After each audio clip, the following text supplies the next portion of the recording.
Doctor पवित्र मोहन सामंतराय भारतीय खबरकागज महासंघर जातीय सभापति भाव में निर्वाचित। भारतीय क्षुद्र एवं मध्यम खबरकागज महासंघ तरफ नूआ दिल्ली हौजखा स्थित जगन्नाथ मंदिर ऑडिटोरियम रे अनुष्ठित एक साधारण बैठक में डॉक्टर पवित्र मोहन सामंतराय को सर्वसम्मतिक्रमे जातीय सभापति भाव निर्वाचित करा जायछि।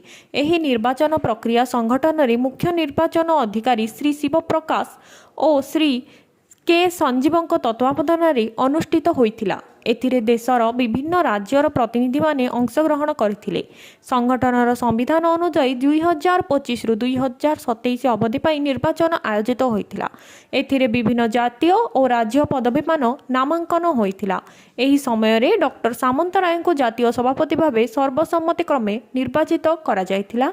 संगठनर विकास पाई तांको अन्यान्य पदवी रे नियुक्ति और मनोनयन करने अधिकार मध्य दिया जायछि। एही बैठक रे अन्यान्य निर्वाचित पदाधिकारी माने हेले महासचिव बीएस देशपांडे, जातीय कोषाध्यक्ष वीरेंद्र कुमार, उपसभापति माने हेले सुरेंद्र वर्मा, शंकर कोडाला, सीएच मल्लिकार्जुन, श्रीमती केडी मिश्र, कार्यनिर्वाही सदस्य माने श्रीमती सुनीता उपाध्याय, धीरज कुमार, नरेंद्र बाबू, राधाश्याम पांडे, शिवानी जालोटा, मिलित साधारण सचिव माने हेले श्रीमती शिवानी जालोटा प्रमुख।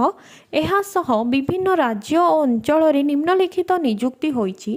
छत्तीसगढ़ संतोष कुमार यादव, भानुप्रिया नायक, ओडिशा संयोजक ताहिर अहमद, प्रियव्रत नायक, जातीय गणमाध्यम संयोजक नवनीत रावत मनोनीत होइथिबा बेले अन्यान्य संयोजक भावे एल शेखर, चेना गोवाड़ा, हरिडी सजा, कृष्ण कुमार, शिवशंकर बादापा, एमसी मदता, एमसी रामलिंगाया, आर वेस्पा, जयकुमार, पुष्पमित्रवाणी, ए के वासु, सुजाति, मेहबत खान चांद, सत्यनारायण चतुर्वेदी, संगठक सचिव सुनील कुमार शर्मा प्रमुख निर्वाचित होइछन्ति।